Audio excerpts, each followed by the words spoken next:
آزاد کشمیر میں حالیہ کشیدگی کے بعد سیاسی صورتحال ایک نئے موڑ پہ پہنچ گئی ہے۔ ایک جانب حکومت نے جموں کشمیر جوائنٹ عوامی ایکشن کمیٹی کو کالعدم قرار دے دیا ہے، جبکہ دوسری جانب آزاد کشمیر کے وزیر اعظم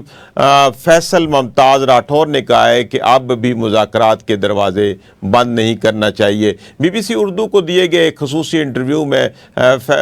وزیر اعظم راٹھور نے کہا ہے کہ موجودہ صورتحال کال طاقت کی بجائے فہم و تفہیم میں ہے۔ ان کے مطابق نہ ریاست کو ایسی جیت درکار ہے جس میں انسانی جانوں کا ضیاع ہو، نہ ریاست کو شکست دے کر اپنے مقاصد کو حاصل کیا جا سکتا ہے۔ وزیر اعظم نے واضح کیا ہے کہ اگر طالبان کے ساتھ مذاکرات ہو سکتے ہیں تو جوائنٹ عوامی ایکشن کمیٹی کے ساتھ بات چیت کیوں نہیں ہو سکتی۔ ان کا کہنا تھا کہ وہ مسئلے کا پرامن سیاسی حل تلاش کرنا چاہتے ہیں۔ یاد رہے کہ راولہ کوٹ میں جوائنٹ عوامی ایکشن کمیٹی کے کارکنان اور قانون نافذ کرنے والے اداروں کے درمیان ہونے والے تشدد جھڑپوں میں متعدد افراد کے جان کی بازی ہار گئے۔ پولیس کے مطابق جھڑپوں میں کشمیر پولیس فرنٹیر کانسٹیبلری کے 4 اہلکار جو ہیں وہ ہلاک ہوئے ہیں، اور انہی واقعات کے بعد حکومت نے جوائنٹ عوامی ایکشن کمیٹی پر دہشت گردی میں ملوث ہونے کا الزام عائد کرتے ہوئے اسے کالعدم قرار دیا اور اس کے رہنماؤں کو اور کارکنوں کے خلاف کارروائیوں کا آغاز کر دیا۔ جب وزیر اعظم نے وزیر اعظم سے پوچھا گیا کہ حکومت کالعدم قرار دینے کے لیے ٹھوس شواہد موجود ہیں تو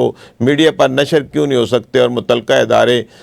معلومات لے کیوں نہیں سکتے، تو دوسری جانب جوائنٹ ایکشن کمیٹی نے 9 جون کو کشمیری مہاجرین اور مخصوص نشستوں کے خاتمے کے خلاف احتجاج کی کال دے رکھی تھی۔ تاہم احتجاج سے قبل یہ حکومت اور کمیٹی کے درمیان کشیدگی میں اضافہ ہو گیا۔ وزیر اعظم فیصل ممتاز راٹھور نے انٹرویو میں یہ بھی دعویٰ کیا ہے کہ انہیں پہلے سے ہی اندازہ تھا کہ حالات تصادم کی طرف جا سکتے ہیں، اس لیے وہ مسلسل سیاسی حل اور مذاکرات کی ضرورت پر زور دیتے رہے ہیں۔ ناظرین، اب سوال یہ پیدا ہوتا ہے کہ